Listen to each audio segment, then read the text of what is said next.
అహింస కాంగ్రెస్ పార్టీ సిద్ధాంతమన్నారు మంత్రి సీతక్క. డాగ్స్ పై జరిగిన దాడులను ప్రభుత్వం ప్రోత్సహించలేదన్నారు. కుక్కలు మనుషులకు భద్రత కల్పిస్తాయన్నారు. హైదరాబాద్ లో స్ట్రే డాగ్ అడాప్షన్ ను ప్రారంభించారు మంత్రులు కొండా సురేఖ, సీతక్క. కార్యక్రమంలో ఎంపీ రేణుకా చౌదరి, ఎమ్మెల్సీ బల్మూరి వెంకట్ పాల్గొన్నారు. పంచాయతీల్లో కుక్కలు మనుషుల మీద దాడులు చేయకుండా చర్యలు తీసుకుంటామన్నారు. కుక్కలు మనుషులతో ఆత్మీయంగా ఉంటాయన్నారు మంత్రి సురేఖ. ప్రతిపక్షాల ఆరోపణలు మానుకుని స్వచ్ఛంద సంస్థలకు ఫండ్స్ ఇస్తే మరికొన్ని డాగ్స్ ని దత్తత తీసుకుంటామన్నారు. కుక్కను కాల భైరవుడిగా పూజిస్తామన్నారు ఎంపీ రేణుకా చౌదరి. కుక్కల సంరక్షణ కోసం అందరూ సహకరించాలన్నారు. కొంతమంది మా నోటీసుల లేకుండా, మా నిర్ణయాలు లేకుండానే అక్కడక్కడ వ్యక్తిగతంగా తీసుకున్న నిర్ణయాలతో కొన్ని దురదృష్టకరమైనటువంటి సంఘటనలు, అటాక్స్ డాగ్స్ మీద జరిగింది. దాన్ని పంచాయతీరాజ్ మినిస్టర్గా నేను వెంటనే ఖండించడం జరిగింది. అదేవిధంగా మా సిద్ధాంతమే, మా మూల సిద్ధాంతమే కాంగ్రెస్ పార్టీ అహింస. కాబట్టి ప్రతి ప్రాణికి జీవించే హక్కు ఉంది. ప్రకృతిని ప్రేమిస్తాం మనం అందరం. ఈ ప్రకృతిలో విషపురుగులు కూడా బతుకుతూ ఉన్నాయి. అలాంటిది అత్యంత నమ్మకమైనటువంటి, మనిషికి విశ్వాసం కలిగినటువంటిది డాగ్. చునకం అంటారు డాగ్. మరి ఆ డాగు ఒక్క మనిషి ఉన్నా కూడా పక్కన అది ఉంటే చాలా భద్రతగా, సెక్యూర్గా ఫీల్ అవుతూ ఉంటారు. మన దేశంలో కూడా ఇండియన్ బ్రీడ్స్ చాలా ఉన్నాయి. కాబట్టి మన లోకల్, మన ఇండియన్ డాగ్స్ను అడాప్ట్ చేసుకోవడం చాలా మంచిది. అదేవిధంగా దయచేసి ఎన్జిఓస్ కానీ, ప్రజాప్రతినిధులు కానీ, ప్రభుత్వ అధికారులు కానీ ఇందులో కొన్ని వర్డ్స్ రాసిండ్రు. కుక్క మనము పోయేటప్పుడు మన మీదికి ఎందుకు వస్తుంది, అది వచ్చినప్పుడు ఏం చేయాలని, ఇలాంటి అవేర్నెస్ కార్యక్రమాలు కూడా మేము గ్రామ పంచాయతీలలో తప్పకుండా నిర్వహిస్తాము. వరంగల్లో మా ఇంటి ముందే 10 కుక్కలు ఉంటాయి. ఎన్నడూ కూడా నేను వాటిని పట్టుకోబొమ్మని చెప్పలేదు. కాకపోతే వాటిని స్టెరిలైజ్ చేయండి అని చెప్పి మళ్ళీ వచ్చి తీసుకొచ్చి వదిలిపెడతారు. కాబట్టి మనము వాటిని జాగ్రత్తగా తీసుకుంటే అవి ఎవరిని కూడా ఏమీ అనవు. అది మనం గుర్తించాల్సిన అవసరం ఉన్నది.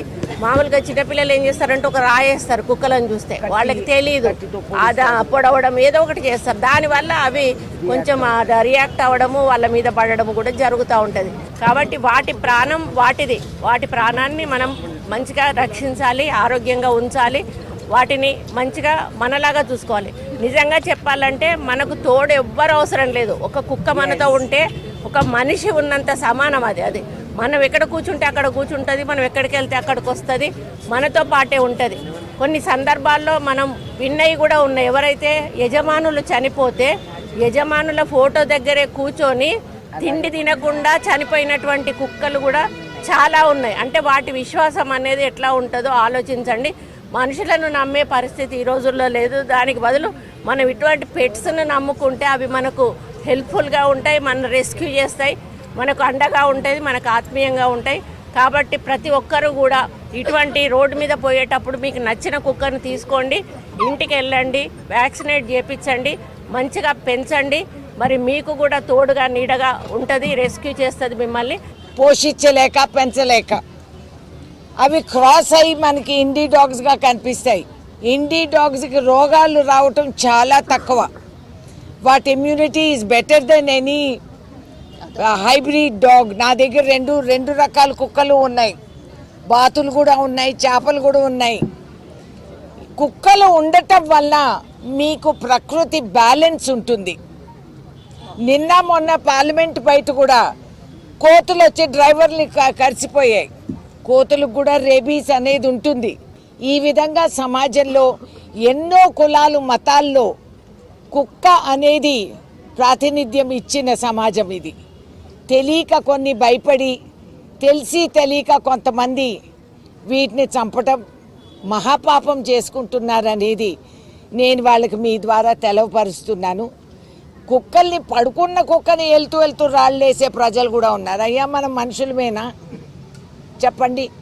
పడుకున్న కుక్క పైన రాళ్ళేస్తాము, కట్టి పెట్టి పొడుస్తాము, వాటిని చూస్తానే పరిగెడతాము. అవి ఏం చేయకపోయినా మనం పరిగెడతాం.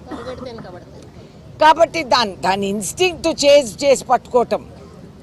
ఇక్కడ మున్సిపల్ కార్పొరేషన్కి ఐఎమ్ రియలీ కంగ్రాచులేటింగ్. ఎంతో చక్కగా అన్ని కుక్కల్ని పట్టుకొని వ్యాక్సినేషన్ చేసి, సుప్రీంకోర్టు కుక్కల్ని చంపమని ఎక్కడా చెప్పలేదు.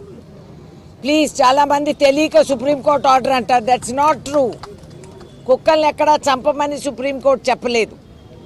వ్యాక్సిన్ చేసి మళ్ళీ ఎక్కడి నుంచి క్యాప్చర్ చేశారో అక్కడే వదిలేసేయమన్నారు.